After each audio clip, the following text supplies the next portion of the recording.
प्यारे विद्यार्थियों, मैं डॉक्टर घटा व्यास बीए फाइनल के फर्स्ट पेपर के अंतर्गत संस्कृत के अंतर्गत हम किरातार्जुनीयम का प्रथम सर्ग पढ़ रहे हैं और उसी का अब आगे हम अध्ययन करते हैं 19वें श्लोक का, जिसमें वनेचर युधिष्ठिर को दुर्योधन की शासन व्यवस्था की जानकारी दे रहा है। महोजसो मान धना धनार्चिता धनुर्भृतः संयति लब्ध कीर्तयः न संहतास्तस्य न भिन्नवृत्तयः प्रियाणि वाञ्छन्ति अशुभिः समीहुतम्।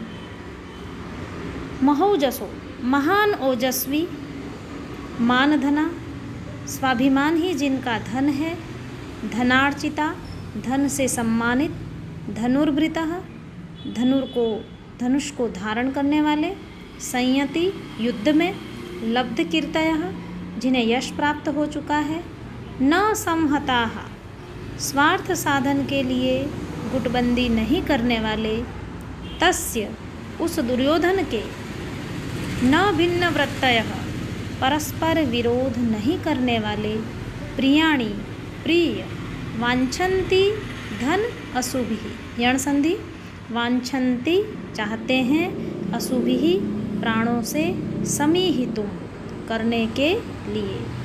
अर्थात अन्वय से देखिए, महोजसः महान ओजस्वी, मानधनाः स्वाभिमानी, धनार्चिताः धन से सम्मानित, संयति लब्ध कीर्तयः युद्ध में यश को प्राप्त करने वाले, न संहताः स्वार्थवश राजा के विरुद्ध गुटबंदी नहीं करने वाले, न भिन्न वृत्तयः और न ही राज सेवा में बाधक पारस्परिक विरोध से दूर रहने वाले, धनुर्भृतः धनुर्धारी योद्धागण, अशुभिः प्राणों की बाजी लगाकर भी, तस्य उस दुर्योधन का, प्रियाणि समीहितुम वांछन्ति प्रिय करना चाहते हैं। अर्थात वनेचर कहता है कि दुर्योधन ने अपने व्यवहार से योद्धाओं का हृदय जीत लिया है। दुर्योधन की सेवा में महाबली, युद्ध में प्रतिष्ठा प्राप्त करने वाले स्वाभिमानी वीर हैं, जिनको वह बहुत ही उदारता से पुरस्कार आदि देता है। और योद्धा लोग भी कार्य सिद्ध करने के लिए न तो कभी दलबंदी करते हैं और न कभी अपने स्वामी का काम बिगाड़ने के इच्छुक रहते हैं, और वे अपने स्वामी में इतने अनुरक्त हैं कि उनके लिए प्राण तक न्योछावर करने को तैयार हैं।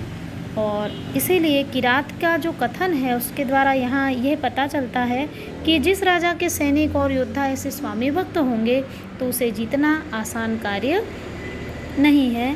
यहाँ पर महोजसः मान धना धनार्चिताः आदि विशेषणों के कारण, बल से प्राण त्याग के संकल्प के कारण है, इसलिए यहाँ पर काव्यलिंग अलंकार का प्रयोग किया गया है।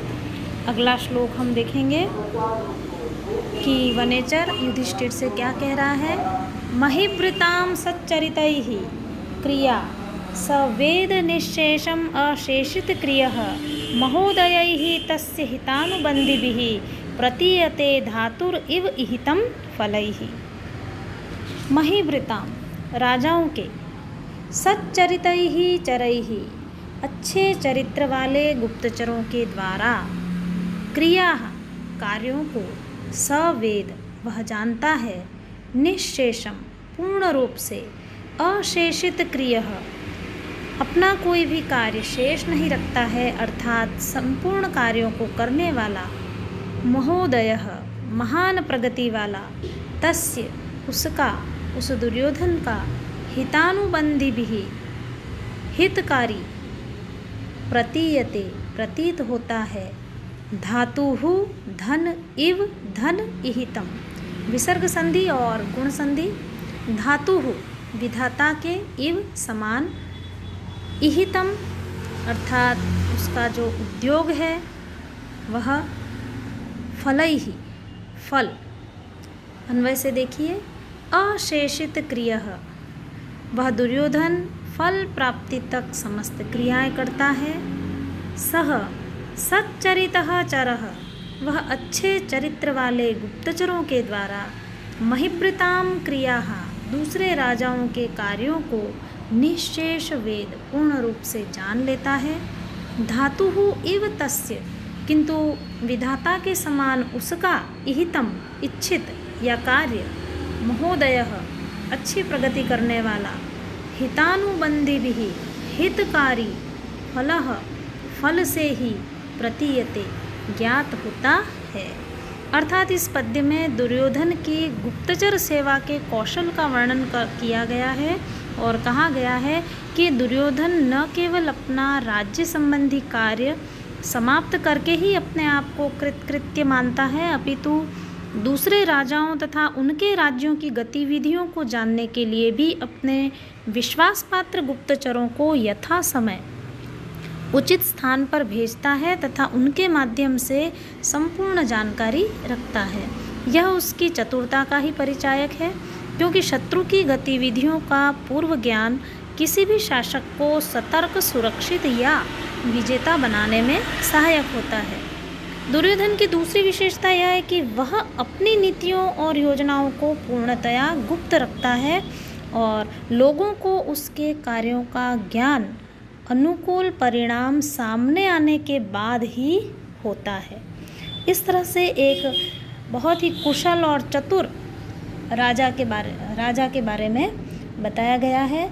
यहाँ पर धातुः इव अर्थात राजा की जो तुलना है वो विधाता से की गई है, अतः यहाँ पर इस पद्य में उपमा अलंकार है। अगला श्लोक हम देखेंगे।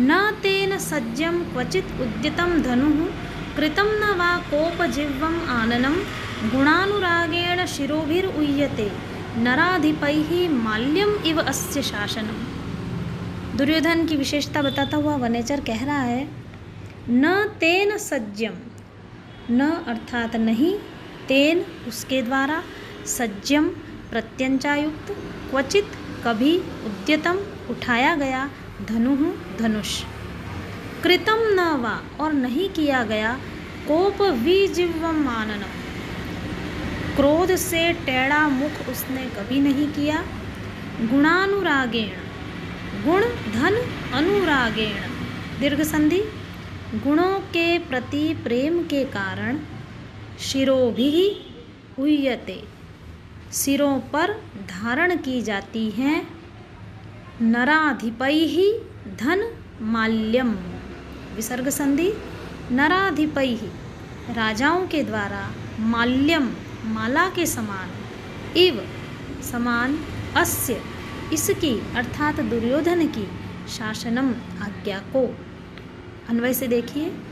तेन क्वचित सज्जम धनुः न उद्यतम, उस दुर्योधन ने कभी भी प्रत्यंचायुक्त धनुष नहीं उठाया, और आननम वा कोपविजिह्वं न कृतम, और न कहीं उसने अपना मुख क्रोध से टेढ़ा किया। नराधिपः राजा लोग भी, अस्य शासनम इसकी आज्ञा को, गुणानुरागेण उसके गुणों के अनुराग से, माल्यम इव माला के समान, उह्यते धारण करते हैं। अर्थात दुर्योधन का अपने अधीनस्थ राजाओं के प्रति बहुत ही मित्रतापूर्ण व्यवहार है।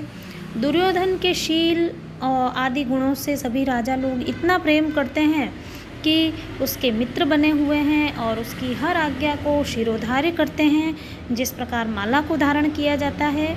इसलिए कभी ऐसा अवसर उपस्थित ही नहीं हुआ कि उसे किसी को दंड देने के लिए धनुष उठाना पड़ा हो, या आदेश का उल्लंघन करने पर उसको क्रोध से मुख टेढ़ा करना पड़ा हो।